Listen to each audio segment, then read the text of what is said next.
Right. మనం చూస్తున్నాం. అంటే నిన్న జరిగిన అంటే మొదటి నుంచి కూడా బండి సంజయ్ దీనిపై ఆరోపిస్తా ఉన్నారు. మొత్తం క్లియర్‌గా కూడా మాట్లాడుతా ఉన్నారు. నిరుద్యోగులకు సంబంధించి పెద్ద ఎత్తున కూడా నిరసన కార్యక్రమాలు చేయాలి.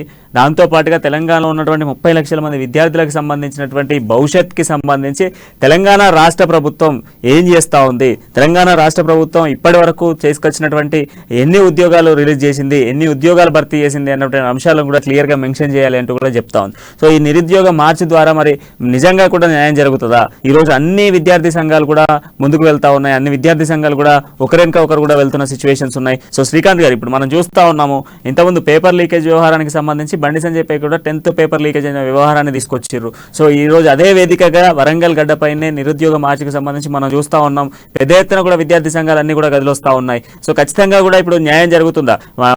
మొన్న జరిగినటువంటి టీఎస్పీఎస్సీ పేపర్ లీకేజ్ వ్యవహారానికి సంబంధించి సీటు దర్యాప్తును కూడా మొత్తం కూడా ఈడీ సేకరించడంతో పాటుగా సిబిఐకి కూడా విచారణకు భాగంగా ఇవ్వాలి అంటూ కూడా కోర్టు కూడా చెప్తా ఉంది. సో ఈ రకంగానైనా విద్యార్థులకు న్యాయం జరుగుతుందా? తప్పకుండా జరుగుతుందన్న. సో నిరుద్యోగ మార్చ్ ద్వారా చేస్తుంది మామూలు పార్టీ కాదు కదా, జాతీయ పార్టీ, దేశాన్ని పాలిస్తున్నటువంటి పార్టీ. కేసీఆర్ చెప్పిండు ఆ రోజు, ఏమంటారు, పొట్టోని పొడుగోడు కొడితే పొడుగొని పోషమ్మ కొట్టిందంట. ఇప్పుడు నేను పోషమ్మ కొట్టడానికి ఎవరో ఒకరు రావాలి పోషమ్మ రూపంలో. సో ఆ పోషమ్మ రూపాన్ని ఎవరైతేనా సరే మేము స్వాగతిస్తాం. ఈరోజు పేపర్ లీకేజ్ చూస్తున్నాం మనం. పేపర్ లీకేజ్ ప్రధాన పాత్రదారులు ఎవరు? ఒకరోజు ఐటీ మినిస్టర్ పిఏ మీద ఆరోపణలు వచ్చినాయి. అతన్ని ఎందుకు మీరు ముందస్తు అరెస్ట్ చేయలేదు? ఈరోజు ప్రివెంటివ్ అరెస్ట్ పేరు మీద ఒక రాష్ట్ర అధ్యక్షుడు ఒక ఎంపీని మీరు అరెస్ట్ చేసినారే. 10th పేపర్ లీకేజ్ అన్నారు. మాల్ ప్రాక్టీస్కి లీకేజ్కి తేడా తెలియకుండా ఒక ఐపీఎస్ చదివినటువంటి వ్యక్తి ఒక ప్రభుత్వానికి తొత్తుగా వివరిస్తుంటే బాధ అనిపిస్తుంది. మేమందరం కూడా చెట్ల పుట్లల్లో కూర్చొని పీజీలు పిహెచ్డీలు లాలు చదివినాం. ఇట్లా ఏ రోజు కూడా అప్పుడు ఉన్నటువంటి ఉమ్మడి ఆంధ్ర ప్రభుత్వాన్ని మేము విమర్శించలేదు. తెలంగాణ ఉద్యమంలో అరే తెలంగాణకి సపోర్ట్ చేయాలి, అడ్డొస్తే ఆందోళన తన్నుడే లేకపోతే తమ్ముడే అని ఒక నినాదం ఇచ్చినాం తప్ప మేము నోరు దాటి చెప్పినాం. కానీ ఈరోజు ఇలా ఈ పరిస్థితులను చూస్తే వ్యక్తిగత కక్షని పెంచుకుంటున్నారు. వ్యక్తిగత కక్షని ప్రేరేపించంగా ఈరోజు ప్రభుత్వం యొక్క చర్యలు కనిపిస్తున్నాయి. పోలీసు వాళ్ళకు అదే కనిపిస్తూ ఉన్నది.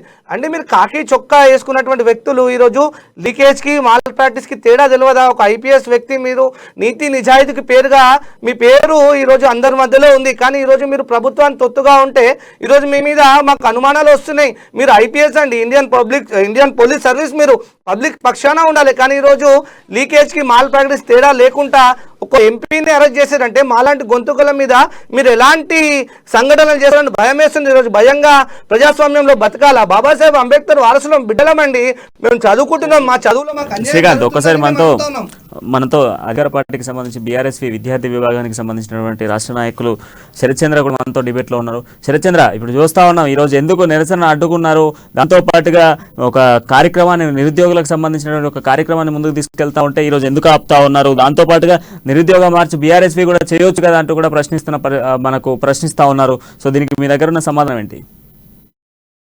అందరికీ నమస్కారం.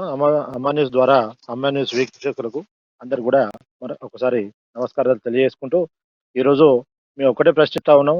ఏదైతే ఈరోజు భారతీయ జనతా పార్టీ వాళ్ళు నిర్వహించినటువంటి నిరుద్యోగుల మార్చును, అదేవిధంగా బీజేపీని మేము సూటిగా ఒకటే ప్రశ్న చేస్తూనే ఉన్నాం. బీజేపీ వాళ్ళు చేస్తున్నటువంటి నిరుద్యోగ మార్చు ఏదైతే ఉన్నదో దయ్యాలు వేదాలు వెల్లించినట్టుగా ఉన్నదని చెప్పేసి మేము చెప్తా ఉన్నాము. ఎందుకు మీరు ఈరోజు నిరుద్యోగ మార్చు అనేది చేపట్టినారని చెప్పేసి మేము అడుగుతా ఉన్నాం. మీ యొక్క నరేంద్ర మోడీ గారు కేంద్రంలో సంవత్సరానికి 2 కోట్ల ఉద్యోగాలు ఇస్తామని చెప్పేసి ఇవ్వనందుగా ఈరోజు నిరుద్యోగం మన మార్చి చేపట్టిందని చెప్పేసి ప్రశ్నిస్తా ఉన్నాము. అదేవిధంగా మొన్నటికి మొన్న పార్లమెంట్ సాక్షిగా ఏదైతే 10 లక్షల ఉద్యోగాలు నియామకాలు జరగాల్సి ఉందని చెప్పేసి ఇచ్చినారు. ఆ యొక్క నోటిఫికేషన్ ఇవ్వనందుగా మీరు ఉద్యోగ మార్పు చేపడుతున్నారు. అదేవిధంగా కరోనా సమయంలో అత్యధికంగా మన అనేక మంది ఉద్యోగాలు కోల్పోయి వారి యొక్క మన కుటుంబాలు చిన్నభిన్నమైతే వారికి ఎలాంటి సాయం అందించినందుకు వారికి మన ఏ సాయం చేసినారని చెప్పేసి మీరు ఈరోజు నిరుద్యోగం మార్చి పెట్టినారని చెప్పేసి మేము అడుగుతా ఉన్నాం.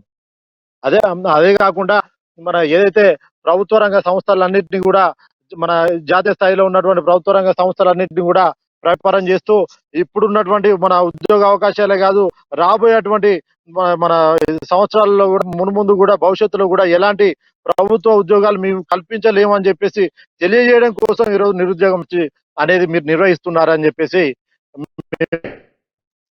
బీజేవైఎం నుంచి కూడా ఒకసారి మాట్లాడదాం.